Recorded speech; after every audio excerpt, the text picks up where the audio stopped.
So hello to all of you who are joining us via live stream and to everyone who's joining us here in the meeting. This is one of our Thursday Zoom meetups, and they're the public-facing part of the vidwheel Creator Network, or VCN. What is the VCN? It's a group that brings together solopreneurs who aspire to take our businesses to the next level using self-produced video. We draw on the experience of the community and industry experts to guide you through the process of making video and making it work for your business, giving you better reach, efficiency, and access to the clients that help you grow. If you find that intriguing, join us for our next events. Today, we're kicking off Live Production Month with Garren Parkins. And the next one of our events, I will actually be presenting, and I'll be presenting unbelievably easy instant talking head videos with OBS. It'll be more live production content. That comes up on February 16th at noon Eastern, same time as this one. And you can find that event and all future events at events.vidwheel.com. I will share that link in the chat here. And it's already in the show notes for all of you watching via live stream. All right, so let's get on to the main event. We are talking today to Garren Parkins of Deskrig, and he is presenting The Secret Edge, how your business can benefit from live production. Garren, are you ready? I'm ready to go. All right, I am going to spotlight you, and then you go for it. Here we go. All right. Hi, everybody. Thanks for having me on, Neil. It's a pleasure to be here for the second time. So I'm glad I did decent enough to be invited back this go around. And I'm sure that, with Live Production Month, there may be a little bit of overlap in the content that we're both talking about. But so today, the presentation I prepared is, live production is a very powerful tool. And while I am not consistently live streaming my content, I do produce every bit of my content live. I do not edit any of my videos.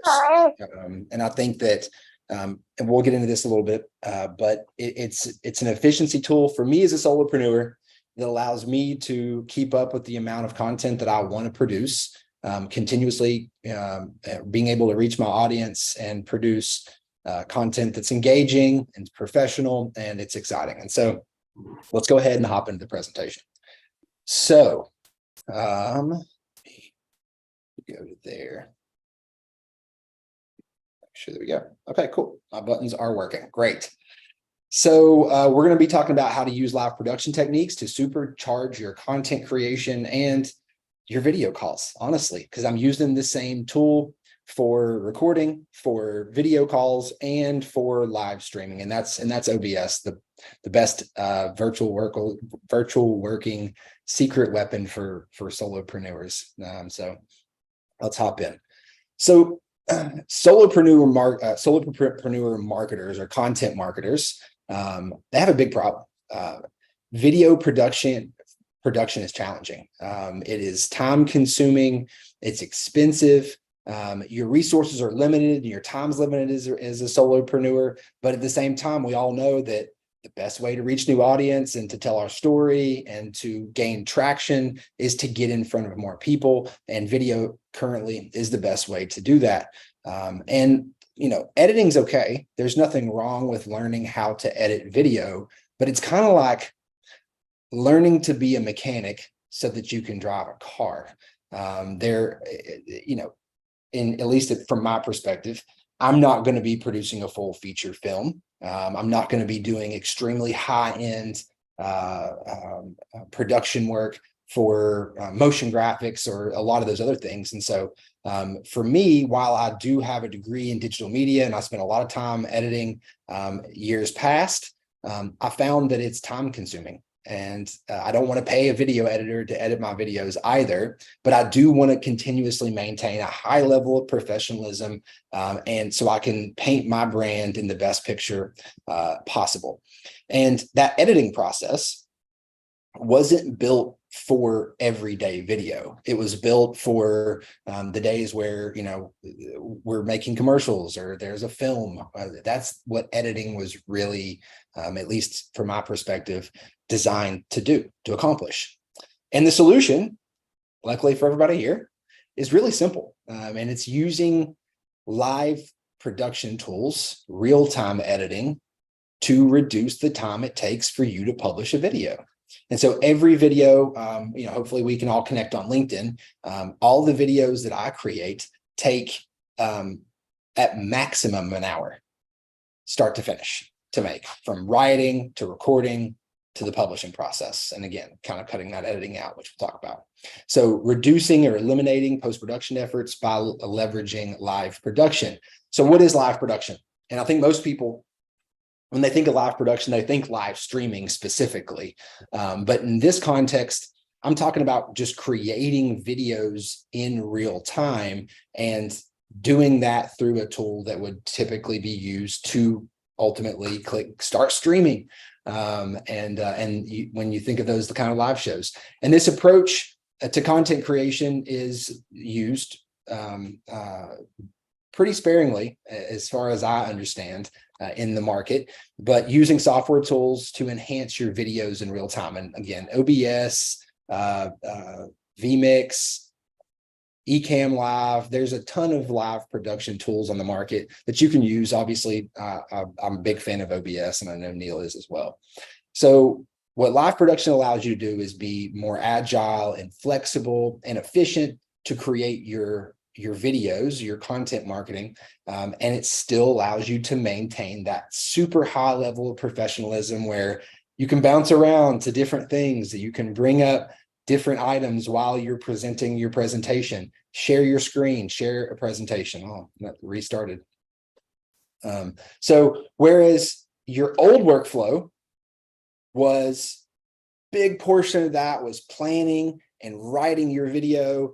A little bit of it was recording, unless you're like me and you're like, oh, I could have said that a little bit better, or I wasn't looking 100% in the camera or whatever. And so you're taking 100 takes.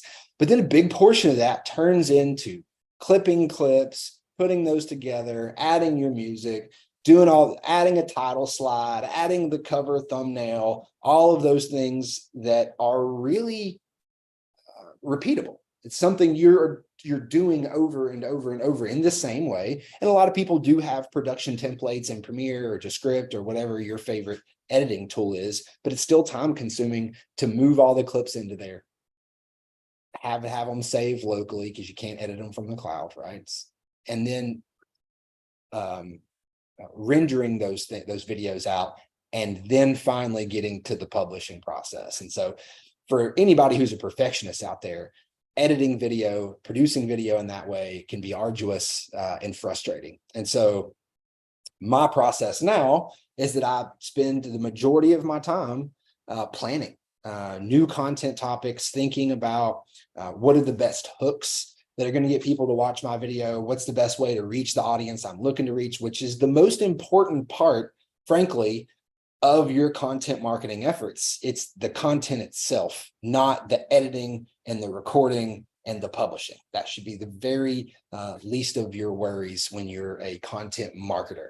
And so the upgraded workflow is spend your time planning, strategizing, recording quickly, and then going straight to the publishing process and having a way to send out all the video platforms and every different aspect ratio and resolution that you want to be sending out to TikTok for vertical. If you do square videos, 1-to-1 aspect ratio on LinkedIn, and then a 16:9 rectangle for platforms like YouTube.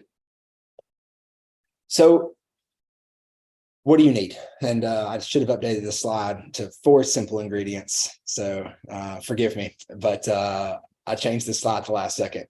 So the 4 simple ingredients that you need to do live produced video are pretty much the same thing that you would need to create other things. It's creative assets, it's production tools, scripts, and last and certainly not least, probably the most important, repeatable themes, so that you can create your production templates which we'll go over, and I'll show you some examples here in just a moment. So let's kind of go over these things. So as far as creative assets, I'm going to give everybody a couple of the tools that I use that make this a lot easier for me. You want a color palette, so you can easily switch between colors in your live production templates, depending upon the theme that you're putting forward. So, and I'll show you some examples in the future, but I have a color palette that's got blue, red, and black. And so my respective series themes, repeatable themes that I use for my video content series are red indicates one, blue indicates another, and black indicates a different one. So that way I've got that consistency on branding, yet still sticking to my brand color palette. Logos. And this is kind of one of those places where when I'm helping a customer create a new video series, I try to detract from the perfectionism in the logo for this specific video series. And a new tool that I'm using right now to quickly produce new logos for video series is called Midjourney. And most of you are probably familiar with Dolly for AI image generation. Midjourney, I can drop a link to the Discord where you can use that yourself. But it's an amazing tool to create quick, high quality, frankly, logos with AI for your video series. So you can put in all of your brand's values, what kind of product you're selling in that specific series, what kind of the angle you're taking, and then it'll spit out some options, and you can continue to iterate upon those options until you finally land on something that you're happy with. But that branding is important. So doing it through an AI generated tool will be able to help you circumvent going through a graphic designer, unless you're a graphic designer. So design language. So you'll see with me, like I use circles, and I have kind of the rounded rectangle look on my my primary kind of camera view. And so I kind of stick to that design language. I do tell people, like, move away from hard edges on your videos, because that's a really easy way to differentiate between videos that are edited professionally and videos that are not, because everybody comes through with videos that have the hard edges on them. And so adding kind of a design language, maybe you've got one rounded corner, or maybe there is like a little shape in your masking that you're using. And the cool thing about using live production is that once you create those templates and you have that theme created in OBS or whatever other tool you're using, that's something you're going to be able to use over and over and over. And it starts to be, it starts to complement and supplement your color palette and your logo to kind of create that design language for your video production templates. And it sets you apart from everybody else. And then for fonts, kind of go along with this, Google Fonts is a great place to go get free, awesome fonts. So like the one that is on the header of this page, that's called Permanent Marker. And I use it for like my website, all my videos. So that's a great place to go get fonts. And then for music, which is always a big issue for creators, there are a bunch of AI music creators nowadays. Not that there's not also awesome stock music websites like TuneReel, but aibeats.com is free, and you can go create intro and outro beats for your video production, and that adds some flavor. It's fun. I like to have introduction music in my videos because I feel like it sets the tone for who I am. It connects with my audience, and yeah, so definitely want to check that tool out if you don't use it already. So the production tools that I use for my everyday content creation. OBS Studio, everything revolves for me around OBS Studio. It is by and large the most effective, cost-effective, powerful tool for a solopreneur in the virtual working space. You can live stream, you can record, and you can use the virtual camera to set yourself apart in every single networking meeting you go into. I can't tell you how many times, and I'm sure Neil, you know this as well, how many times I've gone into a meeting and somebody said, wow, how are you doing that? And I'll tell this story really quickly. The reason I even got into this business was because I was a SaaS software salesperson, And I had video chops because I went to school for video, but it's hard to make money with video. So like a lot of people, I ended up back in sales. And I was replying to all these RFPs, and then I would show up to meetings with the gatekeeper to ultimately get the opportunity to pitch to the executives and show off the merits of our software. And I would hit a wall just head on. And it was like, we were a startup company. And so I would get the, who are you type feeling, where they would kind of like brush me off, like, who is this guy? Like, we just talked to SAP Hybris and Salesforce and, everybody else, the biggest Goliaths in the industry of e-commerce. And here I come in with this Southern accent and I'm like, oh, I'm Verto Commerce. And so one day I showed up using OBS, leveraging pretty basic tools in OBS for my virtual camera. And the who are you turned into who are you? And that slight change changed the whole trajectory of my career in that SaaS software role. And so, where I'm from, at least, and I think the way a lot of other people think subconsciously, is the way you do one thing is the way you do everything. And the beauty about OBS is it allows you to show up in a way that sets you apart from every single other person in video calls. And those same tools that you use in video calls, you can use for recording. So this template that I'm using here today, I record with it. I also live stream, go live with this video production template. And so the second thing is a Stream Deck. And this, in my opinion, is probably, and there's a lot of other options for macro-enabled keyboards. You can use a cell phone and use, there's all kinds of different softwares, and we can talk about those at another time. But Stream Deck is by and large the easiest, lowest barrier to entry, because it's already integrated with tons of different tools, including OBS, and it gives you the ability to tie really complex movements that otherwise you'd have to use a mouse to do, where you can access those really quickly. And so, for instance, when I'm doing my production, right, I have an intro that looks like this. And so as soon as I'm ready to go, I'll pull that down and be like, hey, everybody, it's Garren with Deskrig. I'm super excited to talk to you about X, Y, and Z. Let's get into it, right? And then I'll switch over to my presentation like I am here right now. And then at the end of the video, I can press one button and the outro comes back up, and the music would play as well. I don't have that coming through my virtual camera right now, but that's a really easy way to create a dynamic flow and production that I can repeat over and over and over again and focus on the content. And the last thing is a green screen. And unfortunately today, I do not have my green screen with me because I'm in Washington traveling.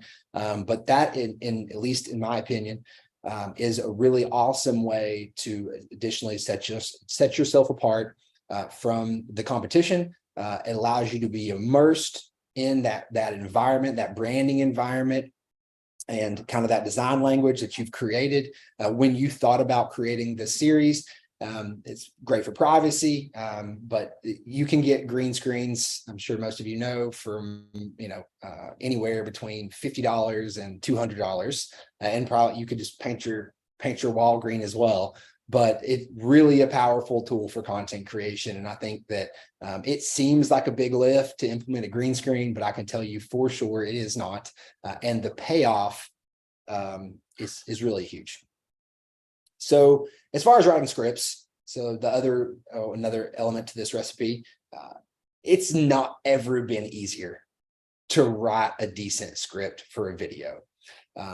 When I first started content creation 2.5 years ago, I went through Shay Rowbottom's bootcamp, and I found that video creation took me 2 hours, even without editing, because at that time I was still leveraging live production to improve the amount of time, or decrease rather the amount of time it took me to publish a video. But it would take me like an hour to get like 200 or 300 words that I felt comfortable with, something that I felt like really spoke to my audience, spoke to the point of what I was looking to do.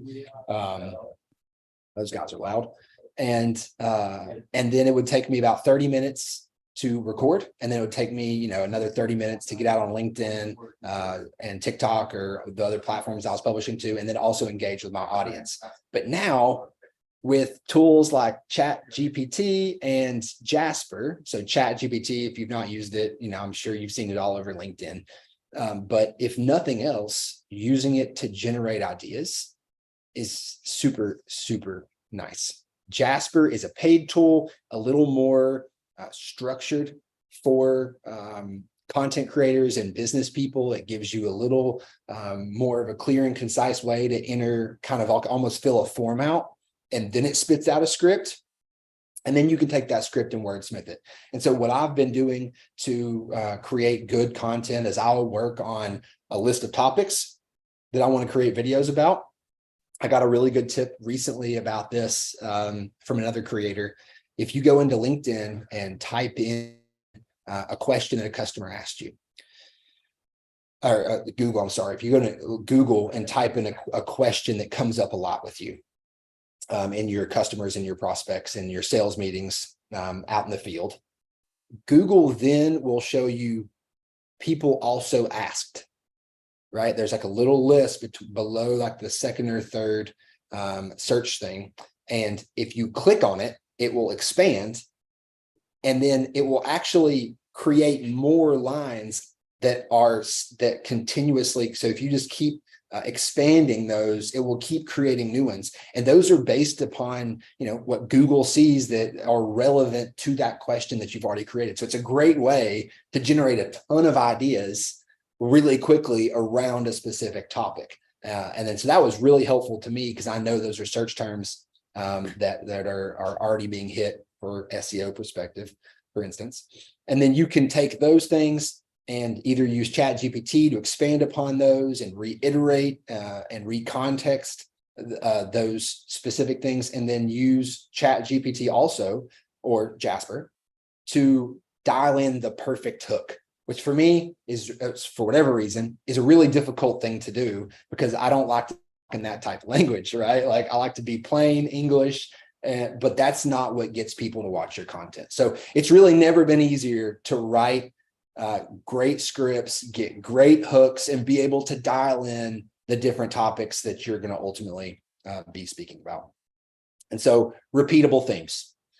So I'm sure you can already tell, right? I've got this circle here. It's a repeatable theme in all of my content. And I'm going to show you 3 examples here. And then I'm actually going to show you a video without audio where I do this. And so this is my vertical template. And backing up a step, OBS is not just for horizontal video. I think a lot of people get an OBS and they just stick with the standard 16:9, 1920 by 1080 profile. But in the profile tab in OBS, you can actually create different profiles for different native aspect ratios. So you can actually go and create a 9:16 vertical format. You can go and create a 1:1 format and then record natively in that format, so that you can avoid taking that video into the editing software and then having to reformat that into something specific. And so when you're looking at this video, or the slide here, you'll see the far left part of the slide is my intro, right? And it looks very similar to this one right here. And that's because I used this horizontal template, I shrunk it down to a vertical one, and used a lot of these repeatable themes. And all of the text fields in OBS are easy to update every time I make a video. So I obviously always want my name, my logo, I've got my title and my email address in there. And then, the background, the gradient, all that is stuff that's on every video. So I'm creating a repeatable theme. And in this case, I did not create a specific series. I kind of wanted to be able to just talk broadly about my topics. So I created kind of a generic theme that would indicate that, oh, hey, he's not doing his 1 minute one up, or he's not doing Tactical Tuesday or Office Toys or Entrepreneur's Journal. This is just kind of going to be like a off the top, video series, something just a little more ad hoc. So when I create videos, I'll get my scripts, I'll get the hook made, right? In ChatGPT, where I'm spending most of my time to do a lot of this video or this script creation, copywriting. And then I'll just quickly change the title of my video in OBS. It'll update that 3 habits to make video content easy, for instance, to the new thing. And then I throw up my script and I press a button. So there it is. Just imagine this is how I started. And then boom. Hey, what's up, everybody? It's Garren with Deskrig. Blah, blah, blah, blah, blah, blah. And then I go, and then again, boom, done. All done. I stop recording. And from there, I'm able to publish that video.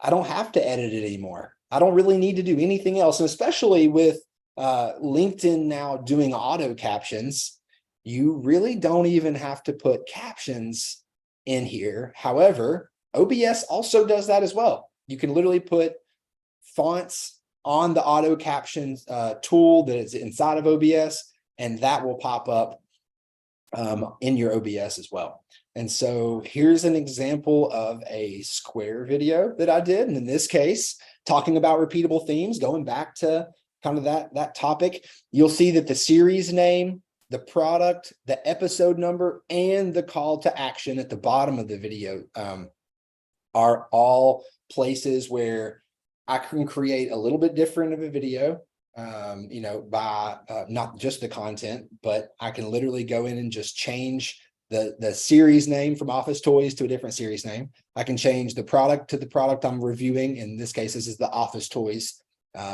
series. And then I change the episode number. I change the call to action to be relevant to the video content that I'm talking about.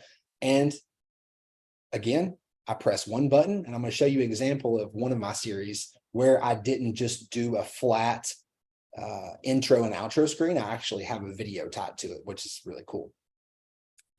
And then here's the example of a standard horizontal example of that. And so let me pull up. Again, this is, there's not going to be any audio at this because I wanted to be able to talk over it. But you'll see, the beginning of the video, I pop up, I give a little hook to talk about it. What's this video going to be about? I've updated my series name. I've updated the episode title, and you'll actually see me, probably saw it a second ago. I pressed a button on my Stream Deck. It plays that intro for me. As soon as the intro is done, it cuts automatically back over to my live monologue screen, where I'm able to go right into the script and just blaze through it. And then at the very end of the video, which I won't make you suffer through it with no audio, I press another button and it plays a completely different outro than I had for the intro. And so, nobody really can tell that I didn't edit this video, but all in all, the content creation in this process took me 10 minutes, maybe, to make this video. And for any solopreneur, that's not where you want to be spending your time, is fumbling through editing video to ultimately get to a product that looks like this. So let me go back to the right place for you guys, because I didn't do it. And I've got this PowerPoint dial actually built into OBS, so it's restarting when I leave the scene. So I apologize for that. So if you don't know OBS already, which I know Neil talks a lot about OBS, I did a live stream where I streamed live to LinkedIn, and I'm happy to share that link in the chat. And I kind of give it like a brief overview of how you can create a repeatable theme in OBS with some cool additional features like image masks to create this rounded look. Except I think I did like a hexagon or something in the next one, but you can really create any type of shape mask that you want. So it really makes you stand out in your videos. And last but not least, a good presentation is not without a good plug. If you just want to use OBS, Deskrig, we do sell themes for starting at $4.99. So that's the end of the presentation. And I definitely encourage all of you to leverage OBS for your content creation purposes. And again, just to reiterate these efforts in OBS compound upon each other. And so one template you make for making a recording can also be used to make a high quality video call, can also be used to stream live to LinkedIn, Facebook, YouTube, right, to your website, whatever you want to use. Restream is a great tool for that. Highly recommend Restream for that purpose. So dig into OBS, build a template that you can use for 3 purposes, and then you can duplicate that template, update the branding with your creative assets, and then all of a sudden you've got multiple versions that you're able to kick out new content and go back to focusing on what's the most important thing in your business, which is content and copy, closing new deals, moving your business forward. So thank you all. Right on. Thank you very much, Garren. And I couldn't agree more, right? Like there is so much to be gained by like investing that some time up front and getting things set up and learning the systems. And then you can just, you can go to town. And this is streaming out through Restream right now. So I'm sure they enjoy the plug. I did share in the live streams and in the chat here, your LinkedIn contact information. If you want to share anything else, Garren, feel free to pop links in there. But if anybody wants to take Garren up on his offer or talk more with him or connect with him, feel free to check him out there.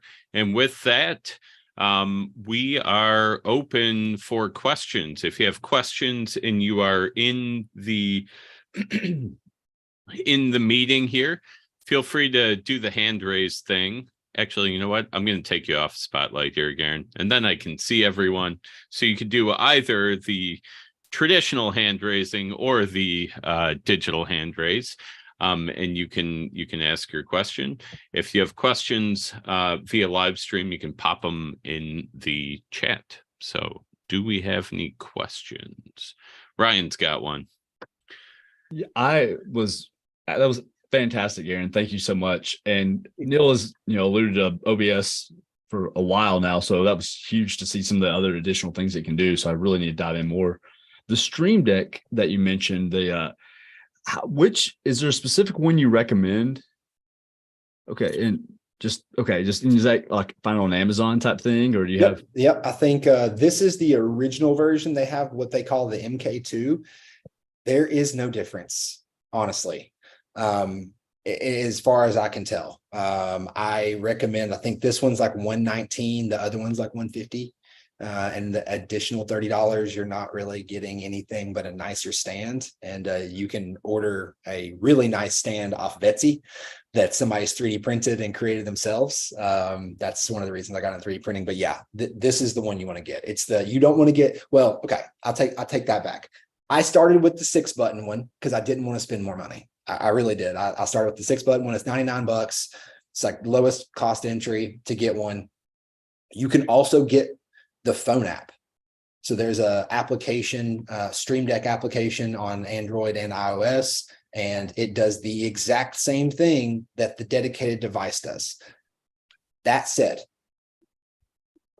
then you give up your phone as you're in the middle of your production. So if you're in the middle of a video call, right, and somebody calls you and you're trying to like push buttons or whatever it is, you kind of have to give the same reason I don't use my cell phone as my webcam is because I don't want to give up, my ability to like look down at my text real quick if I have a call coming in or for whatever reason.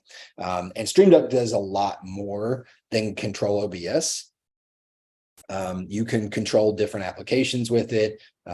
You can open up website quick links. You can have text copied to buttons. So things where like, quick responses on LinkedIn or an email, your email signature, all those different things. Like I even have a function on my Stream Deck where I can capture the hex code of wherever my mouse is at on screen. So if I'm like, oh, I really like that color, I can just press a button. It will give me the hex code on my clipboard. And then I can paste that right into OBS or whatever software, Illustrator, or Photoshop, or whatever else you're using. And then boom, you're off to the races, right? So great tool. Highly recommend the Stream Deck. It goes with me everywhere. Thanks for dropping the link, Neil. I found them, Garren. They're up on, it looks like maybe the classic they are trying to price out because the MK2 was at the same price point, but I shared the classic because that's what you're talking about. Yeah, so that makes sense. That does they make might sense. they might be done with Out of stock, so finally. Yeah. It's got a nicer plug, and additionally, now that I think about it, like this is fixed to this one.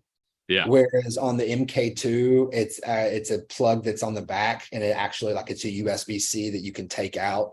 Got it. So like Okay. little design things are nice, but if you can get a hold of the cheaper one, all that matters is that you have the 15 button one. Yeah. Okay.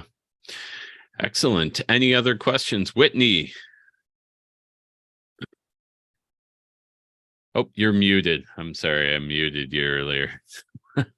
No. Oh, No problem. there you go. When do you use edited video versus streamed on demand video? I'm just going to call it on demand because I can't think of the words right now. But when do you choose between what to use? I only edit video if I absolutely have to, honestly. It's become, for me, it's like, if I feel like I'm unable to include, there's not an ability for me to include the right type of media.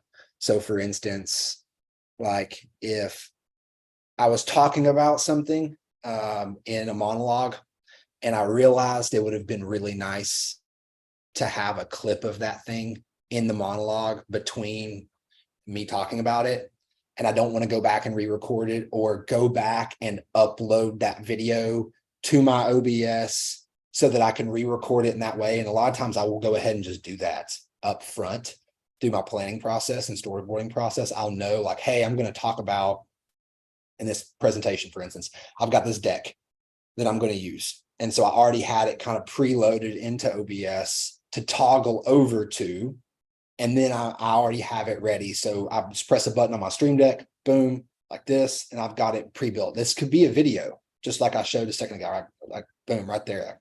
I could do this. But if I'm in a situation where I don't want to go back and I think that's too heavy of a lift to do that, that's when I'll edit video. The other reason I would edit video is if I really wanted super high-end subtitles. Full disclosure, I used a script for that. It is a pretty inexpensive tool, all things said and done. I think like it's 20 bucks a month or maybe something like that. You can buy it annually for a really good deal.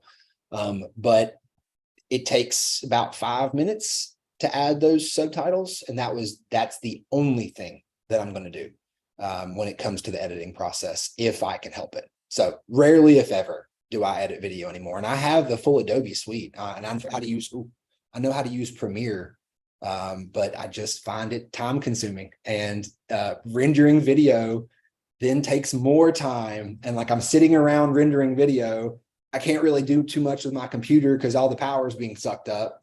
And so you kind of just have to like sit around and wait for it to get done. So avoid, at least for me, I avoid editing at all costs unless it's subtitles, where, like on TikTok, or you'll see some people, they'll have like the almost like karaoke style subtitles where it'll highlight the word as it's going through the subtitle. That's the only time, because OBS can't really do that. So does that answer your question adequately? Yeah, right. yeah, it was perfect. Thank Awesome. you. Yeah, Very good. We are coming up on 1 o'clock. I think, Nathan, did you have one? Is it a quickie or? Okay, let's hear Nathan's quick question, and we'll try to keep it short so we can keep on track here. Super quick tactical question, OBS, Garren. I just started shooting, so I've been using OBS for, I don't know, 3 years, since Neil and I started futzing around with it, back in the day, and just started doing vertical video, like yesterday. Other than going into settings and changing the output, is there a way to hold scenes that are some that are vertical and some that are horizontal, or do you just have to manually swap that export, dimensions every time you do it? So in profile, you have a profile set up for Right. Natively for that. And then you basically just have to like rebuild those, like the scene creative. So I'll create a scene collection that matches my profile. And then I'll just kind of like rebuild, I do just duplicate my horizontal scenes. And then it takes a little bit of time. It does, but it just go through and like either crop them, right? Or you can even go back and like places where I have fixed size images that are 16 by 9, 1920 by 1080. I'll throw them back in Illustrator, Photoshop, and I'll crop those down to 9 by 16, 1080 by 1920. And then I'll re-upload those into the template itself in the framework that I already had built to be native in there. But there's I was afraid that was the answer. Yeah. Yeah. Unfortunately, sometimes it's not the easy answer, No. but we can keep going on that. And Garren, if you do have a few minutes past 1 o'clock, we'll continue this conversation. But I want to get out from the live stream here and give everybody a chance to get out. So thank you to everyone who came out to the meeting here. Thank you to everyone watching via live stream. Thank you to Garren. And my pleasure. And for those of you in the meeting, don't take off. I'm going to sign off our live stream people, and then I've got something to offer you for showing up today. But for those of you on live stream, don't miss out on our next Zoom meetup, which is in 2 weeks from today. Unbelievably easy instant talking head videos with OBS. That's February 16th at noon Eastern. I'll be presenting that. You can find it at events.vidwheel.com. And with that, thank you all for coming out.